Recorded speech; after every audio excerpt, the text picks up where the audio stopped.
Good morning. Today we are going to be talking about a very interesting subject of right iliac fossa mass and pain. The suggestion for this particular topic has come from one of our subscribers, and I am happy to look at it.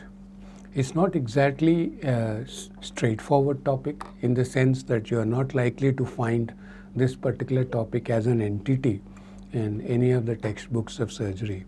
You have to put things together. I did my best, and I hope that I can give you an idea of what this is all about. And secondly, it is quite likely that it is impossible to cover diseases in this topic because this is a topic upon mass and the associated feature of pain, because there are very few masses in the right iliac fossa which totally are painless. So therefore, we will be talking both about the pain and the differential diagnosis of the mass. And we should also be looking at another aspect of the subject, namely that almost 50% of the abdominal pains are localized to right iliac fossa. So keeping that in mind, a large part of treatment is undertaken by general practitioners. So therefore, we'll have a look at how the subject can be handled by them, as well as when they are finally referred to the surgeons, which is what most of you are. Now, right iliac fossa otherwise is a very simple and very small area, like you can see here. It's a very small area. This is a small diagram in this that we have got here, and this is the anterior superior iliac spine, and this is the iliac crest.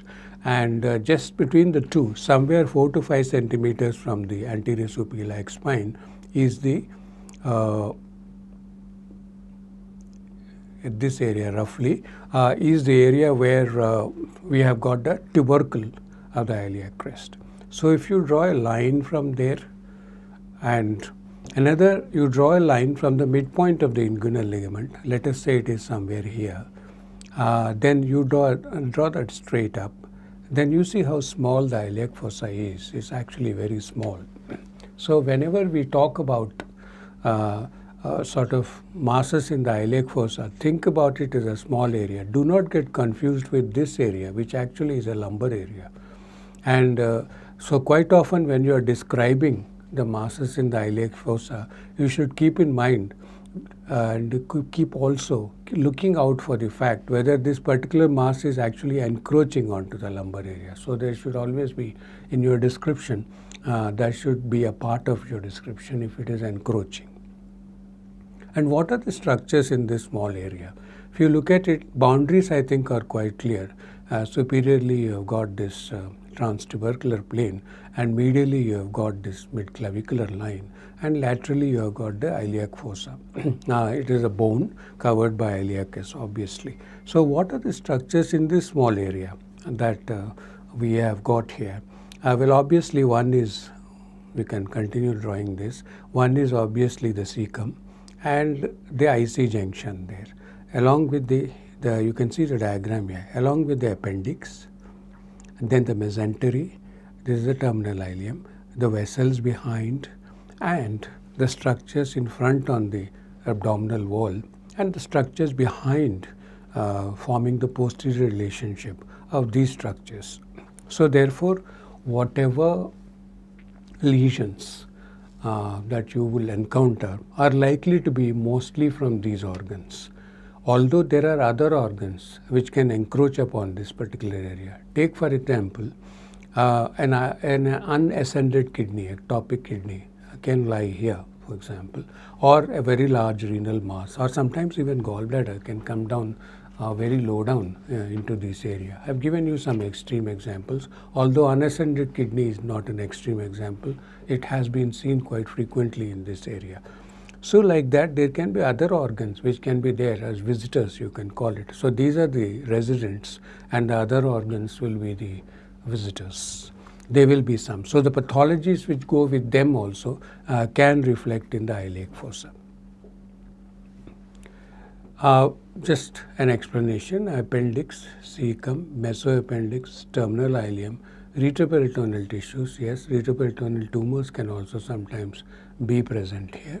And this is something which you should keep in mind. Once a while they are there. you will find nodular masses lying there, and they could be coming from the iliac nodes associated with the vessels which I have shown you. Like in these areas, you can have nodes, and those nodes can also be felt. And of course, aneurysms of these vessels can also be felt here. So in other words, there are a host of pathologies which can present in the right iliac fossa, and that is the reason for interest in this particular region. Of course, when a case is assigned to you as a clinical entity, that time the patient will be giving you a history which refers to a particular kind of problem. So you will be obviously looking at only that problem. But since our topic today is masses in the iliac fossa, and of course the pain that goes with it, so therefore we should look briefly at the differential diagnosis of the various masses. And if you look at the differential diagnosis, look at this interesting slide I picked up from the net. It shows that majority of these masses probably are likely to be from the appendix, whether that is appendicular abscess, appendicular mucocele, or appendicular neoplasms. Appendicitis is not a mass. I hope you understand the difference. So these are the things which you can see as masses. Icy-Cox in India is very common, the hypoplastic type, and chronic intersusception is something that you can see once a while here, and the case also is seen once a while. It's not very common. Carcinoma of the cecum, and as a visitor, tubo-ovarian mass along with an abscess can also present here. And interestingly, something which is who is not a resident, but it's actually along the path, and that is the undescended testes. Instead of since it gets stopped sometimes midway, and and it lies in the inguinal canal, so therefore undescended testes can also present here. Ectopic kidney, which I have already mentioned, and psoas abscess. You must keep this in mind because it is within the experience of several of us that occasionally patients with psoas abscess have presented in the right iliac fossa. And last but not the least, non-Hodgkin's lymphoma. Obviously, it is a nodal pathology which is presenting here. So if you look at the large panoply of conditions which can present here, that will obviously when the patient presents to you, he will have pointing signs and history as well. So you may keep in mind a large number of pathologies, but there will be a particular symptom or a sign which points to a particular pathology. Same thing, you could look at it in a different way. Look at this, for example. If you look at this, this is a list which I have divided in a different way. As I told you, in relation to the structures which are normally present there, the visceral structures, you have structures in front, structures behind, and of course some miscellaneous. So now I divided it like that, and if you look at it that way, from the abdominal wall itself, you can have various pathologies like hematomas, abscesses. Hernia, we're not looking at hernia as a part of the lumps presenting there. It's a separate subject, but nevertheless an incisional hernia, for example, post-appendectomy, and some tumors, benign tumors like lipoma, fibroma, neurofibroma, or a fibromatosis, and sometimes malignant tumors like desmoid tumors and soft tissue sarcomas. All these can be present in the wall. So this is the wall side of things, right? And obviously these are anterior to the viscera. And when they are present in the abdominal wall, when you do either a leg raising test or a head raising test, these masses are likely to become fixed, and their mobility is likely to get limited, and they might even become taut. So therefore, you have to make a distinction whether they are inside the abdomen or outside the abdomen, which is a routine with any kind of abdominal lump. So on the other hand, when you go inside, then these are the various things which I have already mentioned to you. Appendicular abscess, carcinoma colon, appendicular mass, IC tuberculosis, amoeboma, I have not mentioned earlier. Amoebomas can also be here. Psoas abscess. Diverticulitis, not very common in India, but a perforated diverticulum can present as a mass, and Crohn's disease. So these are intraperitoneal. What happens retroperitoneally? Retroperitoneally, ileosuous mass, already mentioned. undescended testes, we talked about it. Retroperitoneal lymph nodes, again we talked about it, and aneurysms coming from the vasculature. So this is therefore, if you look at it from the side, let us say, this is the wall, lesions of the wall, lesions of the viscera, and then lesions which are rising in the retroperitoneum, right? So there are three things that we have put it in, and some miscellaneous lesions. What are those miscellaneous? Not really very miscellaneous. You have to, sometimes it can be very important to keep it in mind, particularly when there is an acute presentation. For example, an ectopic, ruptured ectopic pregnancy is an acute presentation. Can show some signs in the right iliac fossa, even a mass. Otherwise, normally tubo-ovarian mass can come in there. Some, rarely, some masses of uterine masses and loose bodies. So these are the various things that can present in the right iliac fossa if you look at it from this perspective. Instead of, so therefore it's easier to remember also abdominal wall, intraperitoneal, retroperitoneal, and miscellaneous.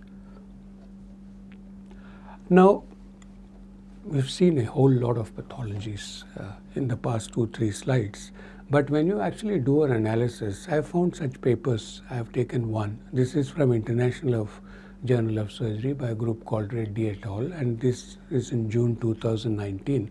They analyzed a series of 50 patients that had come with RAF masses.